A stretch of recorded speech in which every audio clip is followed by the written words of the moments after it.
Yo, how's it going guys, and welcome back to another video on the channel.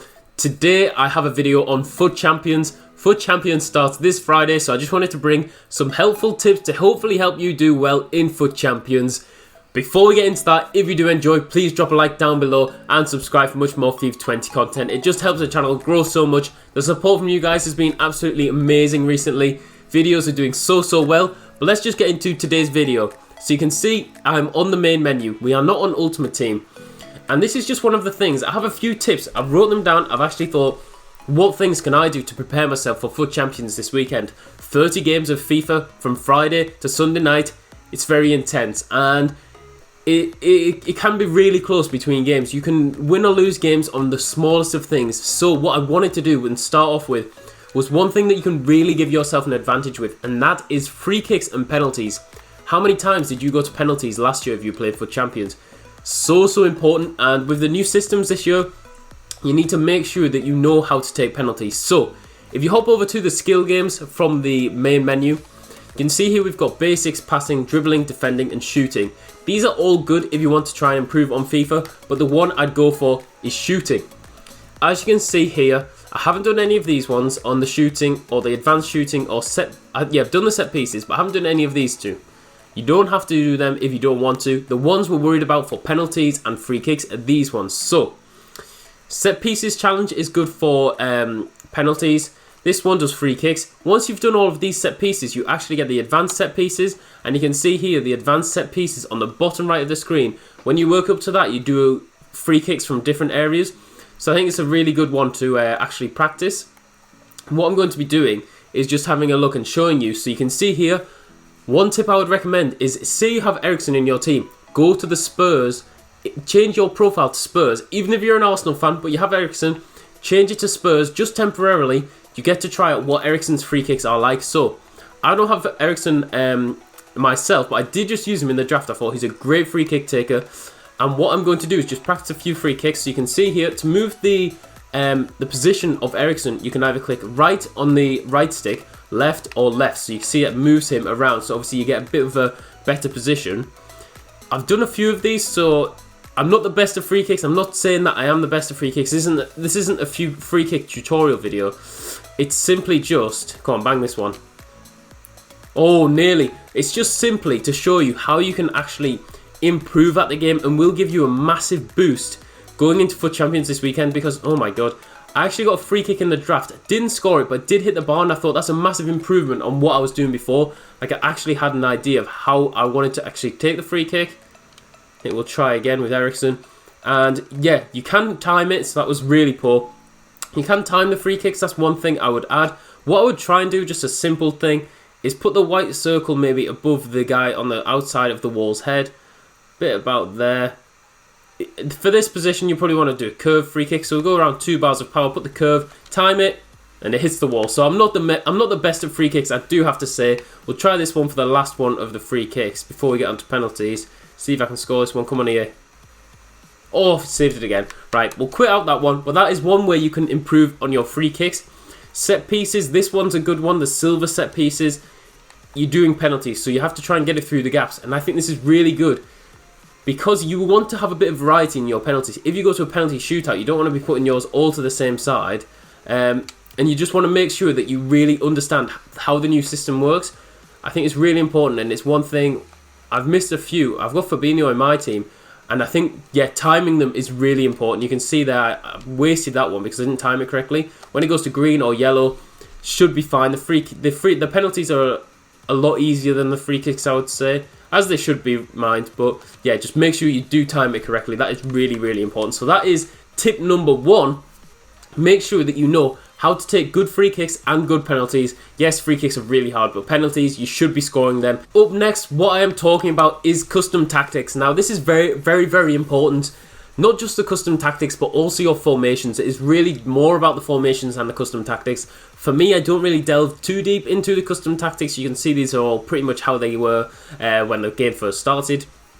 But one thing I do focus on is having different formations. So you can see here we've got a few of the 4-2-3 ones, attacking, and the ultra defensive is the 4-1-2-1-2 narrow. So if I go into a game, I'll start on the ultra defensive. Yes, maybe too defensive, but I think it just really works this FIFA. We start on ultra defensive. If I'm struggling, maybe I'll switch back to balanced, which is a 4-2-3-1. If I feel like we need more players up front, we'll go to an attacking formation. Maybe I need to change the defensive to something else, maybe a different formation. So if there are any formations that you guys think really work well in FIFA 20, let me know down in the comments. But these are just ones I'm running at the moment. It really comes down to having a variety of things to work with. I feel like in my formation and in my team specifically, you just know how it's going to play. I have players that can play across the front attack. Doesn't matter if you've got players playing wide, because they can all play in various positions. But that is point number 2, just making sure that you have various formations ready so that you can surprise your opponents, you can change things up. You're not always static, you're not always trying the same things. That is really, really important. Up next, we are still on the formations, and that comes down to actually making sure that players are in the right spots. So you can see here, if you go on, you press Y, make sure that all the players are in the right spots that you want them to, making sure that the instructions are set specifically to where you want them, because you don't want to be going into a game, your striker's playing at CDM, your CDM's playing a striker, your centre mid is playing out wide. It's just really, when you change formation in-game, obviously you have to remember that the players won't stay in their exact positions, obviously, because formation is changing. You need to make sure that you are doing it correctly. That is just one thing I would really stress. Make sure that you are going into FUT Champions with the players in the correct positions. That is one thing. Just a little point on the last. Up next, I just want to say, make sure that you've played many games with your team. Maybe 10, 15 games before FUT Champions comes out. I know time can be restricting, but I would really recommend it. Finalise your team. Try not buy players on Thursday from division rivals and throw them in. Because even though you might buy, say, an N'Golo Kante over a Fernandinho, N'Golo Kante might have totally different runs that Fernandinho didn't do, and you're doing really well with Fernandinho. So although Kante is the better player, you might find that actually having a Fernandinho really suited your playstyle. You want to check that out in division rivals before jumping into FUT Champions. Division rivals, it doesn't matter as much. If you lose, you can jump into another game. Games are unlimited. FUT Champions, you only get 30. You want to go in with your final team. This is my final team. There won't be any massive changes. If there is, it'll just be a goalkeeper or something else. But make sure you've perfected your team before going into FUT Champions. Up next, I've gone for something that is really important and is something that I need to do. It is have some super subs at the ready. Now, the super subs we have gone for are as follows. We've gone for Alex Telles. High work rates, 2-star, 3-star. That's not what you're worried about. He's a fantastic left back. One of the best left backs on the game. Phenomenal stamina. But if you're bringing him on, say in the 60th, 70th minute, you can play him left back, right back, centre mid. He can play anywhere in a team. Really do rate this card. He's only around 6,000 coins at the moment, 6,000, 7,000. I think he'll be phenomenal for you. I'd really check him out as a super sub. Maybe even if you can fit him in your main team, try him out there. Next to him, we've gone for Morales. Now, this guy was so hyped before the game came out, and you understand why. 4-star, 4-star, 8-3 finishing.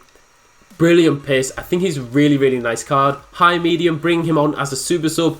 He's not too expensive either. He's massively dropped in price and will continue to drop. So I think Morales is a good super sub to have.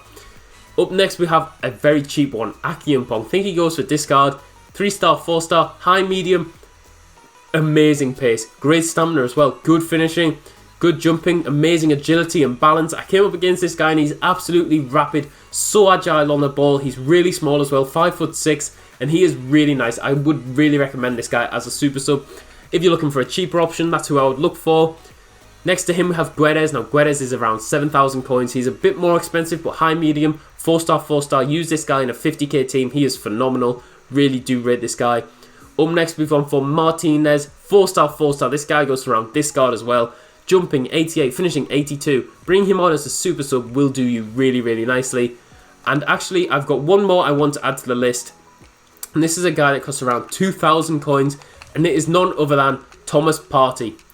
He is ridiculous. He is the cheap N'Golo Kante. He's got every stat is over 70, so you can see how well balanced he is.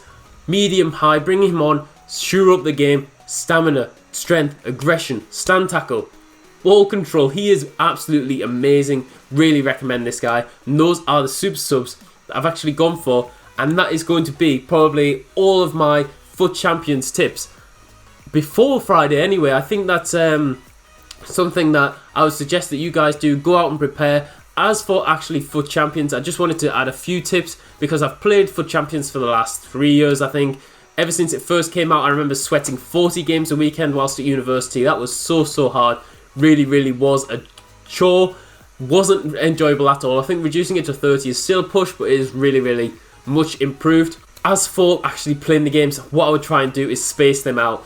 Play maybe 10 on the first day, 10 on the Saturday, 10 on the Sunday. But if you feel like you play better on certain days, maybe leave a few games extra for them days. But that is just the way I approach it. I try and space it out as much as I can.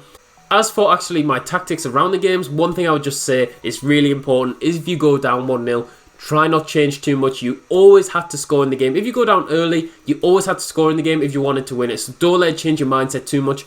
And don't take the aggression from the previous loss into a next game. Now, this may seem really hard. If you've just been cheesed from a game, you are going to be annoyed. It's natural. It's natural to be annoyed at FIFA. But if you feel like you're annoyed, take a break and then go into the next game refreshed. Forget about the loss. Don't feel like you have to play, just because you got defeated, don't feel like you have to play differently to how you normally play. You're going out being too aggressive, you're going to get beat again. So that's just one thing to add. I think that is my tips for FUT Champions. I'm really excited to actually start.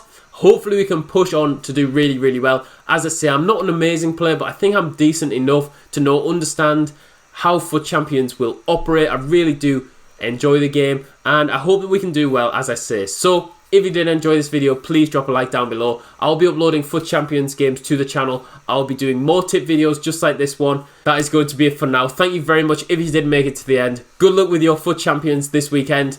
See you later.